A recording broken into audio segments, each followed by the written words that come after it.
In this lecture, we're going to introduce classes. We're going to have, first of all, you've seen them before in Chapter 6 when we talked about I/O streams. So we're actually going to review classes, then talk about the mechanics of classes, and then go over how you can initialize classes using constructors.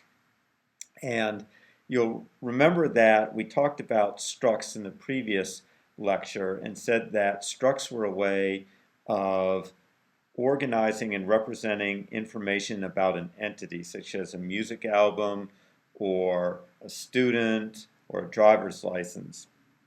We also said that structs were introduced in C, and that in C++, while they still exist, they're somewhat superseded by classes. So that's kind of the context for today's lecture, where we're going to talk about classes.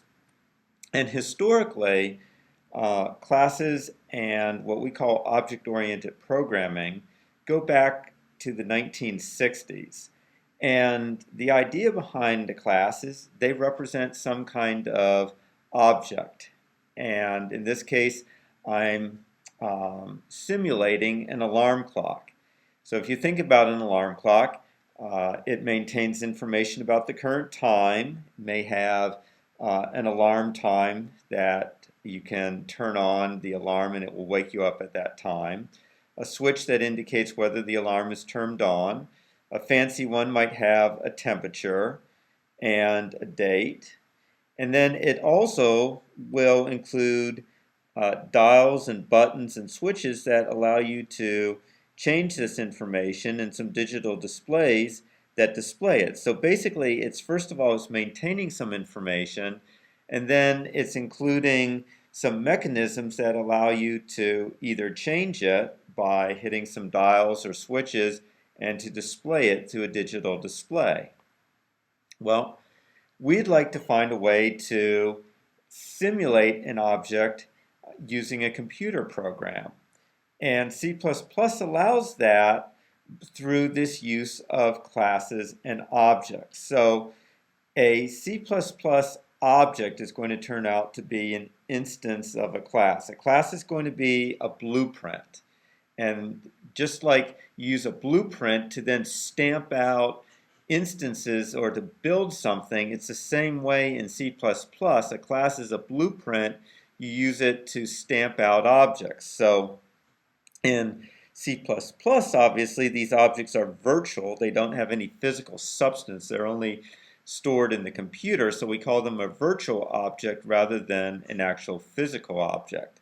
But we could still model this alarm clock by having appropriate variables to represent the hour, the minute, the second, whether this is AM or PM, the current temperature, and so on.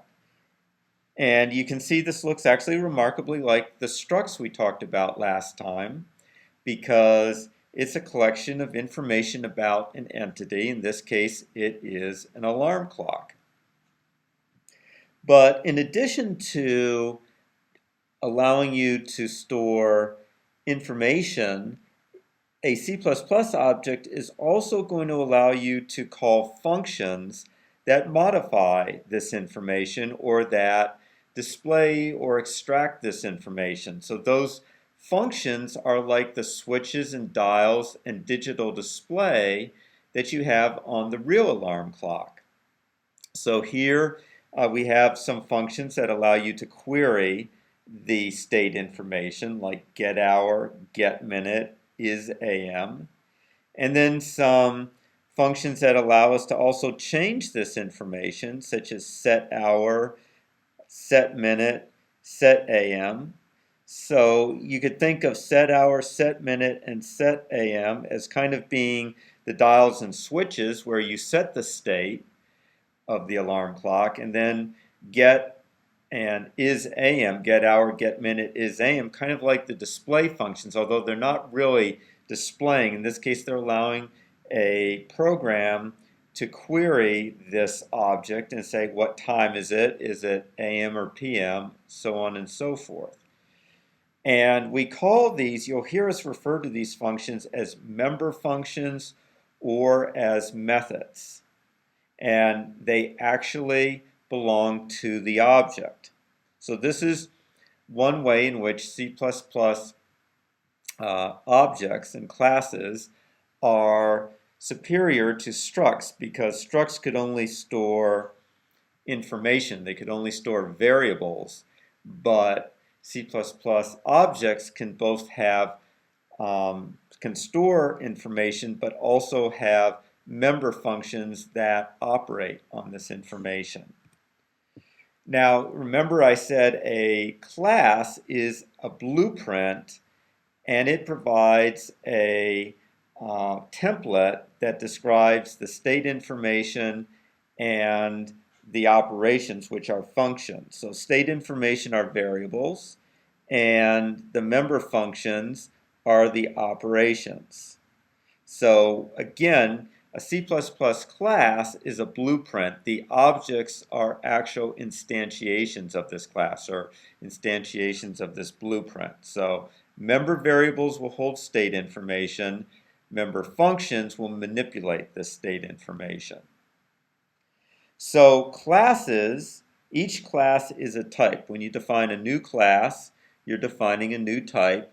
And then objects will be variables. Actually, objects are instances of these classes. So here you see I've declared two variables named kitchen clock and bedroom clock to be of type alarm clock.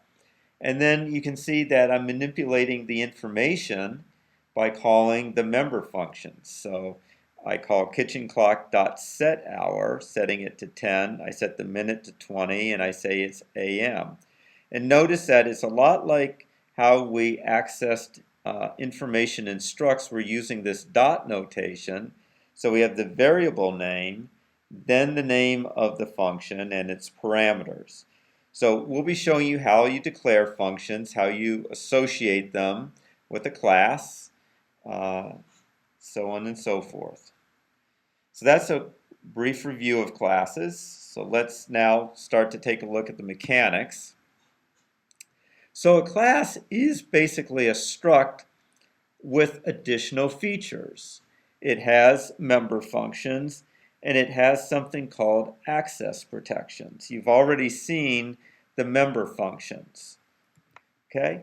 The access protections are basically public versus private.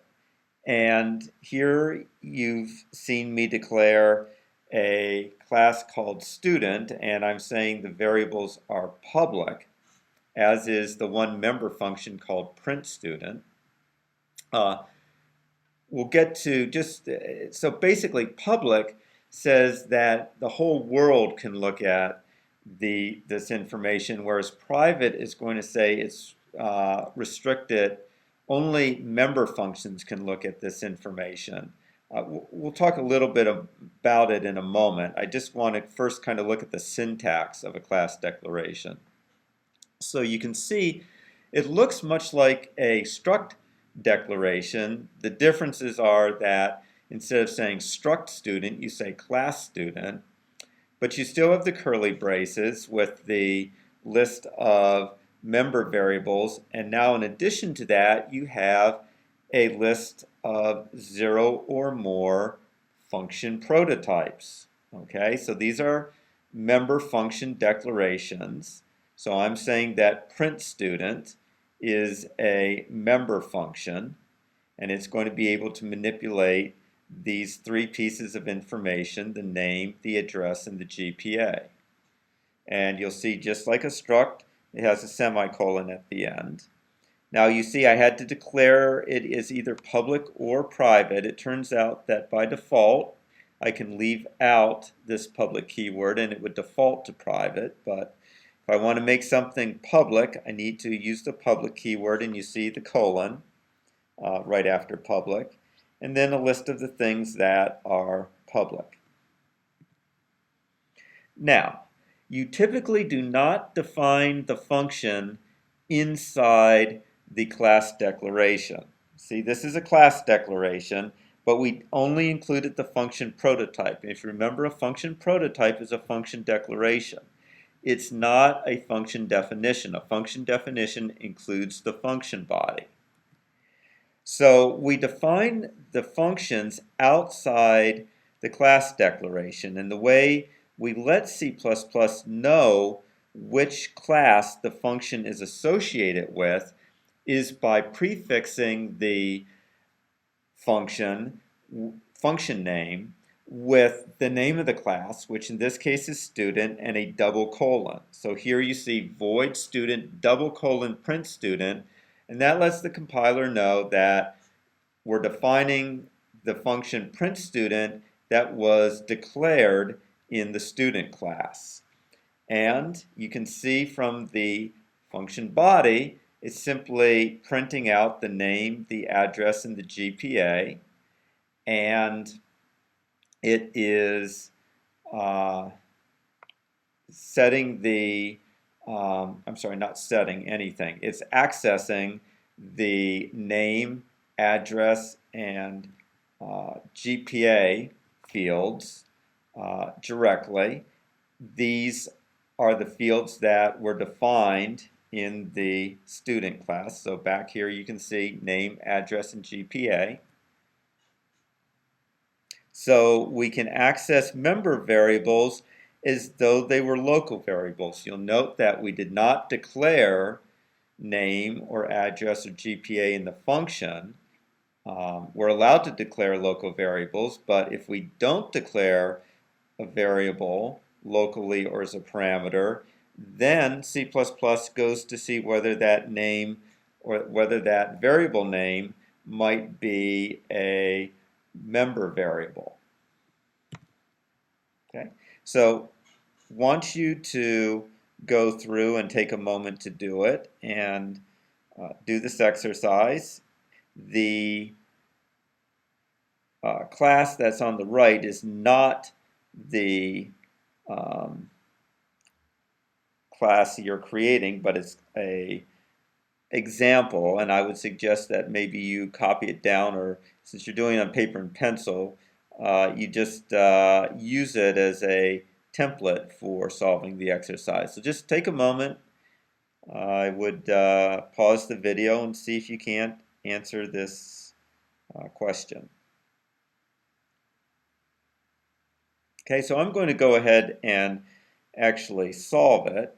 So in this case, I want everything to be public, so I'm going to keep the public part of it.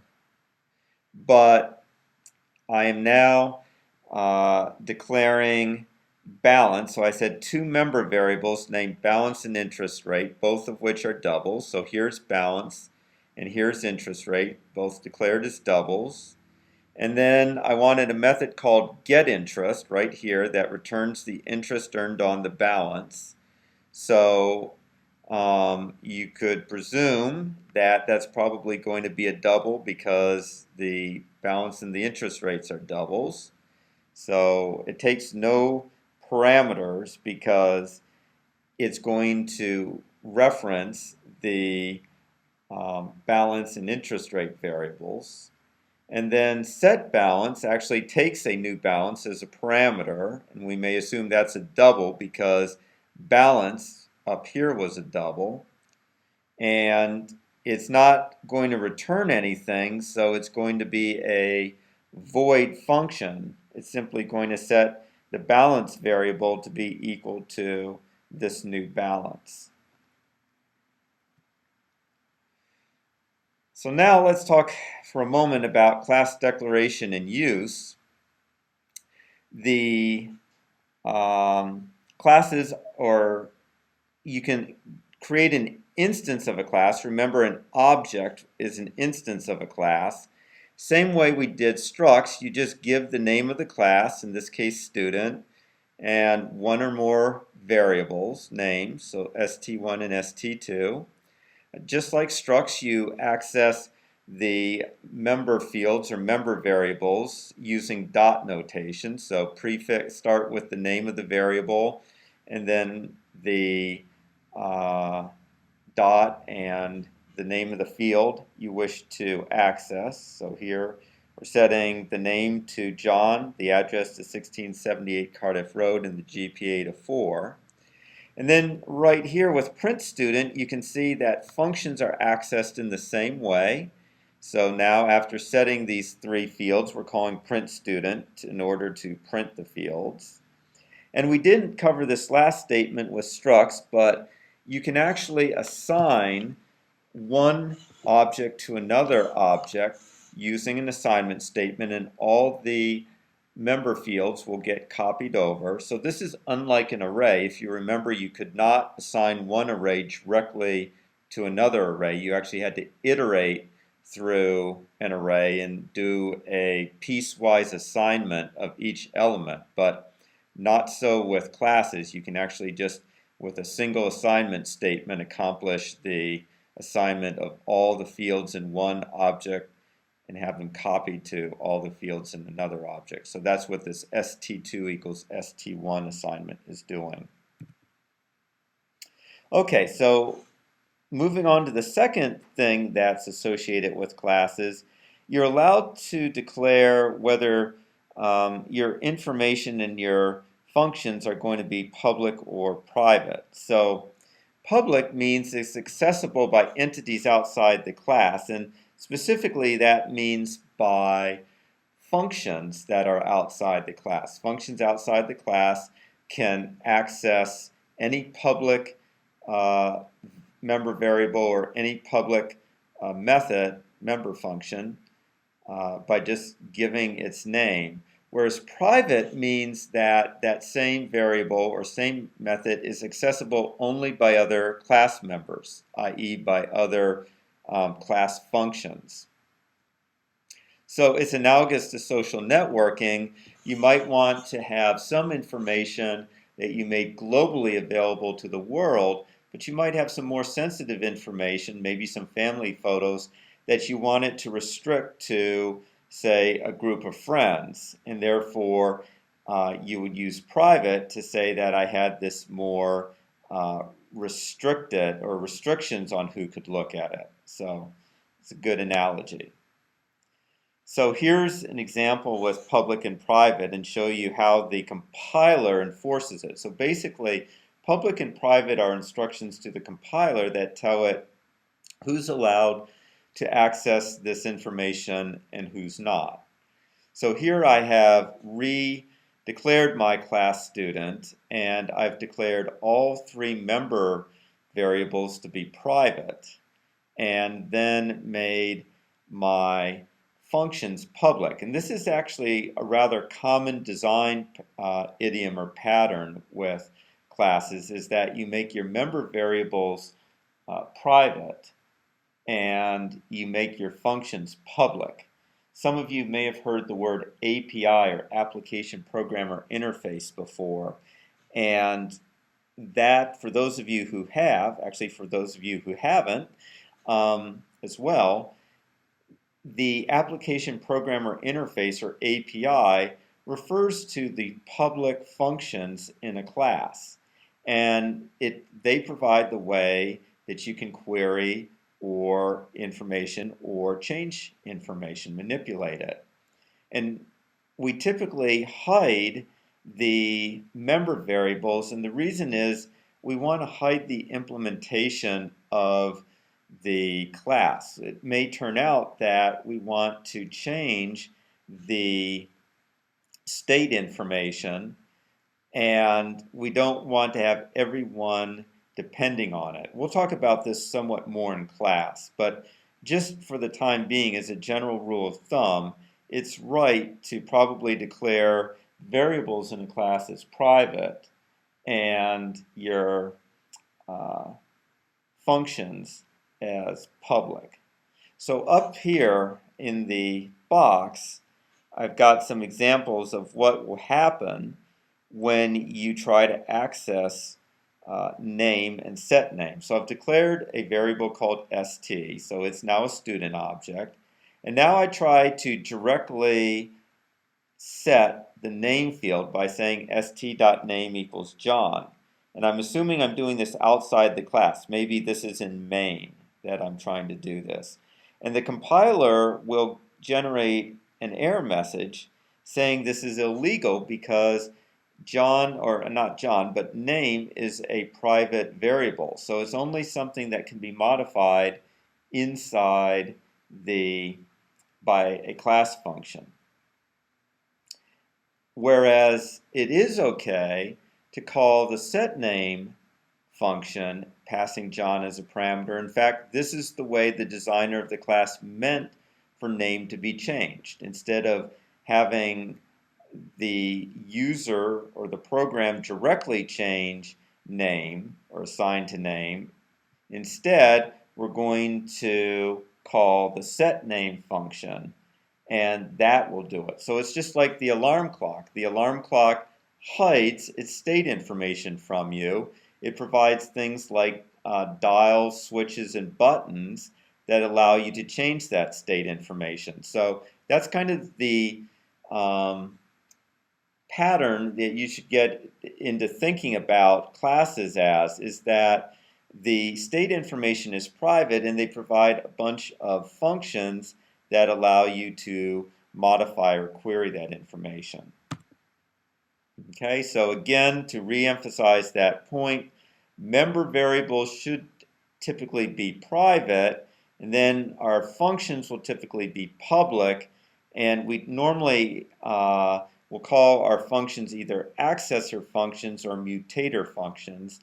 Accessor functions return a value. They allow us to query the state information for an object, whereas a mutator function allows us to change the value. Okay, so the mutator function would be like the dials and switches on an alarm clock. The accessor functions would be more like the display areas that display information. Okay, so the next thing you need to do is you'll want to be able to call member functions and access member variables. And I've already showed you that you can use the dot notation for getting at things, or getting at member variables and getting at member functions. But it turns out that if you're inside a member function, you can dispense with the dot notation. If you're inside a member function, then C++ knows what variables you're referring to. So when I say in the setName function here, when I say name equals S, C++ knows that I'm referring to the member variable called name. And when I call print student, it knows that I am calling the print student function associated with name. So I don't have to prefix them with the dot notation. But outside the class, like if I was in main and I declared a variable, in this case I've declared a variable called myStudent, now I need to use the dot notation in order to access either member variables or member functions. So here I have myStudent.name equals John, myStudent.printStudent. Because now if I were to simply, let's say I just said name equals John, okay, the compiler has no idea that you actually meant to change the name field in myStudent. Instead, it's just going to assume that there's some variable here in main called name that you intend to modify. So in order to know which object name's associated with, you have to give it the name of the variable, and then you can give it the dot. Now remember, if name were declared, this assumes name is declared public. If name were declared private, the compiler would flag this assignment statement as an error.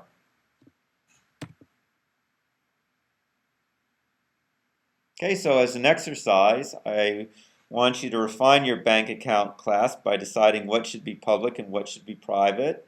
Also would like you to write the get interest and set balance functions. Get interest should multiply the balance by the interest rate and return it. So like if you had a balance of $1,000 and an interest rate of 5%, be 1,000 times 0.05 or $50, and that's what you'd return.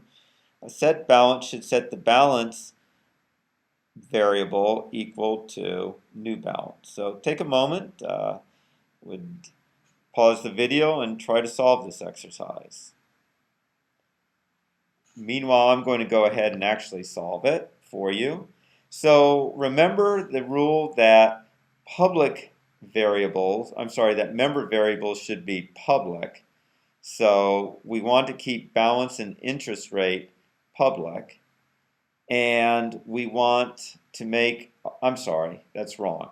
We want to make our member variables be private, and we want to keep our functions public. So I'm actually going to change this public to private for my variables, and then I'm going to make the functions be public.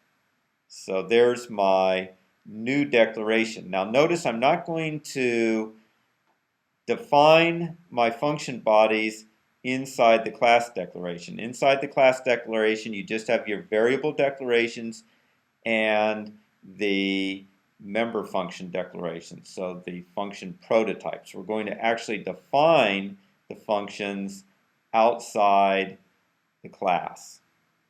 Okay, so don't have a lot of room here. In fact, what I'm going to do right now to make more room is delete this, and I'm going to hide. That'll give me some more room. I think I can get a little, there we go. So outside the class now, remember I don't want it that big either.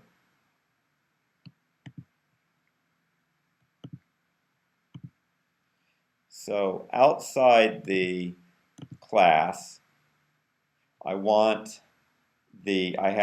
can't just say double get interest, because then the compiler's not going to know which class it's associated with. And you might say, well, why doesn't it know it's associated with the bank account class? Well, there might be another class that also is called get interest. Maybe I have a social media class, and get interest actually refers to the interest of people at that social media site. So maybe it's 50 people are interested in this object. So it's a totally different meaning of get interest. So you may have different classes that have declared get interest.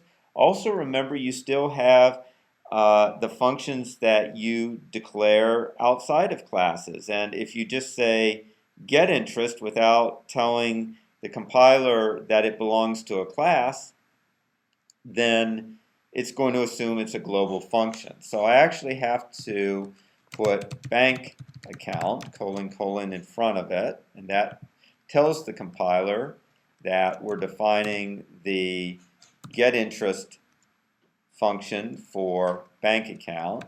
And remember, I said it should just return the balance multiplied by the interest rate.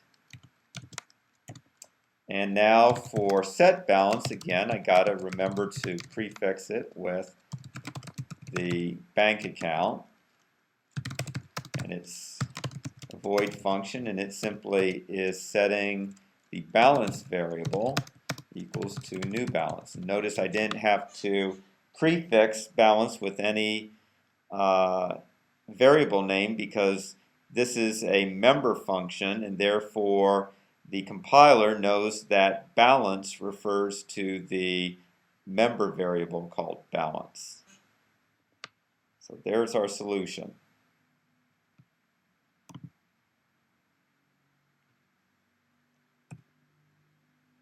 Okay, so our final topic is constructors, and they're used to actually initialize a new instance of a class. So when you declare a variable, let's go for a moment all the way here. So when I declare a variable, like st in this case, sometimes I'm going to want to initialize its member variables to some initial values. Here I'd like to assign John to the name member variable, 1678 Cardiff Road to the address member variable, and 4.0 to the GPA member variable. And notice I'm actually, in effect, you could say it's a comma separated list inside parentheses. This is actually a function call. We are calling something called a constructor and passing it 3 arguments. So coming back here, a constructor initializes an object's member variables when the object is created. Okay, so again, here's the example declaration for ST, and it replaces the initialization list used by structs. If you remember in a struct, the way you declared something was you'd say, or initialized a struct, you'd use a list of values between curly braces. So this is the way we did it with structs, but it's not the way we do it with classes and objects. Instead, we call a constructor. And a constructor function, so constructors are functions, they're also member functions, just like the other functions we've been talking about. And they have the same name as the name of the class. That's how we know that they're a constructor function. Again, a constructor function has the same name as the name of the class. I still have to prefix the name when I find the function body with the name of the class. So here I've written student : student to tell the compiler that this student function is actually a constructor for the class student. And you see I'm simply setting each of the 3 member variables to one of the parameters. Notice there's something unusual about this function. There's no return type, not even void. I don't think this was a good idea from C++. I think it's inconsistent. I think they should have had it be a return type, but they did not. So you simply need to remember that constructors are a very special function. They're the only function that you've seen up to now that does not have any return type whatsoever, not even void. So when you define and declare, when you declare a constructor, you'll need to make sure it has no return type. Okay, so actually I should have probably, let's see if I have an example here somewhere. There we go. This is actually the declaration for the constructors, and we'll go over in a moment the fact that you can have multiple constructors, but this third one right here is the declaration in the class for the constructor. So the name, it's got the same name as the class and then the 3 parameters. Okay, so here is the example usage. We've already looked at that. There is something called the default constructor, and that's provided by the compiler if the constructor is not provided by the programmer. So if you forget to provide any constructor, the compiler will automatically provide one for you. It does nothing. It leaves all the member variables uninitialized. As soon as the programmer defines even one constructor, then we say the default constructor dies, meaning if the compiler sees that the programmer has provided a constructor, then the compiler will not provide one of its own. So this is the default constructor is only there when you don't provide a constructor, and it does nothing. It leaves the member variables uninitialized. Okay, and you might ask, when is a constructor called? You've already seen the explicit case. So when we declare a variable and we pass it a list of parameters, then that automatically calls the constructor. We can do it implicitly as well when we're calling what's called the zero argument constructor, which is a constructor that takes no arguments. And that's rather a special case. You don't actually put parentheses there. It would make sense to actually put parentheses, but if you do so, you will fool the compiler into thinking that this is a function called st that returns student. So this is actually a function prototype. So remember I said that compilers are dumb. This is one example where compilers are kind of they're dumb and also very strict with their punctuation and their grammar. So this declaration that you see right here, it has the shape of a function prototype. You may have heard the expression, if it walks like a duck and quacks like a duck, it's a duck. Well, this thing walks and quacks like a function prototype, and therefore C++ thinks it's a function prototype.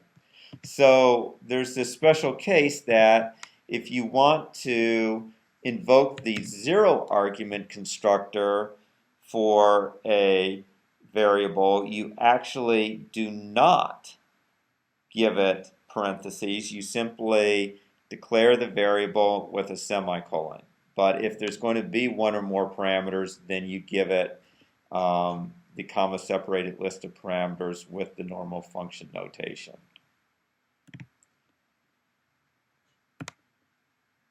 Okay, so you saw this slide a moment ago. Multiple constructors are allowed. So you might want to give the user the choice of not initializing any variables in the student object, or you might assign default values to them. So that would be the zero argument constructor. That's not, remember, the default constructor. The default constructor is provided when you do not provide any constructor at all.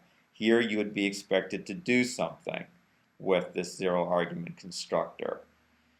Then we have a constructor with a single parameter, and presumably we're just assigning that to name.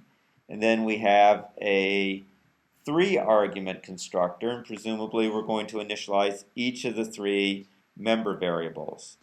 The only requirement when you are doing multiple declarations like this is that you can't have 2 constructors with exactly the same number of parameters and the same types for those parameters. Now here I have 3 different declarations of a student constructor. They each have a different number of parameters, so it's really clear there can't be any confusion. But I could also do this. I could have, say, student double GPA, string major, string, say, name, and it's a different constructor because even though it has the same number of parameters, they're in a different order and therefore have different types. So notice GPA is a double, whereas here the first parameter is a double, here the first parameter is a string. Therefore, C++ considers them 2 distinct constructors.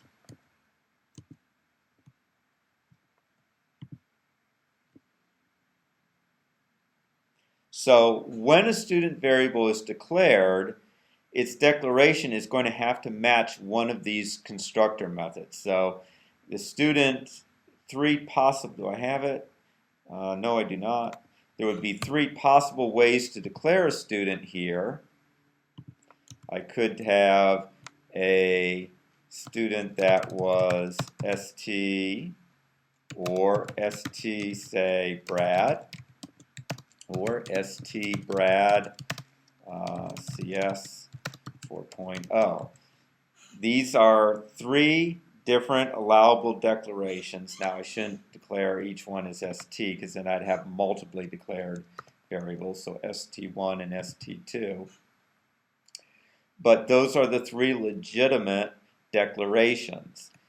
As an example of a not legitimate declaration, I couldn't have, for example, one that looked like this, because in that case I'm asking for a constructor with two parameters and there is no such constructor.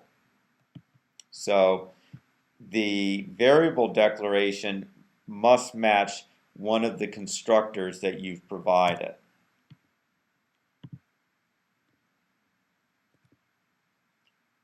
Okay, so here's a zero argument constructor. You may think, well, what's the point? One point of a zero argument constructor is to assign some initial default values to the member variables. So here I have a zero argument constructor for student that assigns an empty string to name and major and a 0 GPA.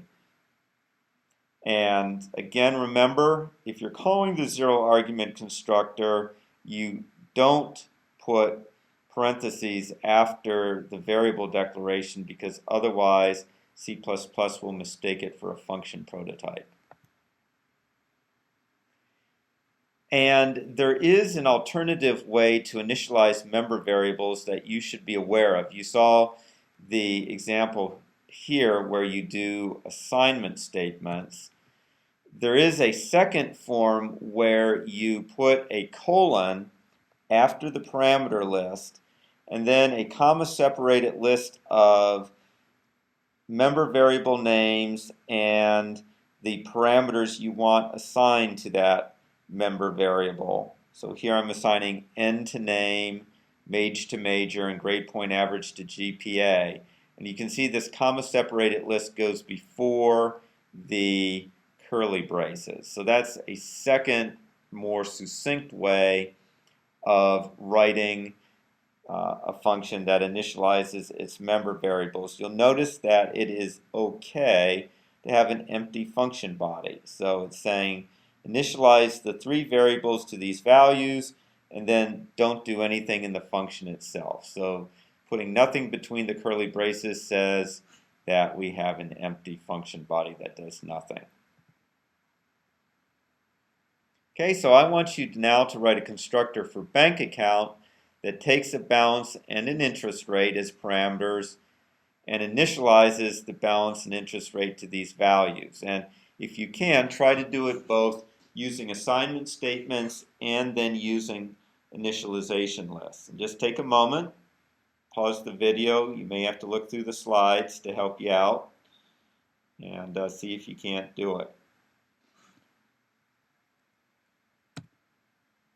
Okay, so here's the solution. If I decide to do it without any, if I decide to do it with an initialization list, then I use the top approach. So I assign bow to balance, and comma, rate to interest rate, and there's nothing in the function body. Notice that when I declare the function body, I have to make sure that I tell the compiler that this bank account function is associated with the class bank account, and I do it by prefixing bank account : to the name. And also notice there's no return type. Okay, there's nothing before bank account, not even a void. And then the second way is with assignment statements. So just do the assign bow to balance, rate to interest rate. Again, no return type, and I prefix the name, the bank account name, with the name of the class.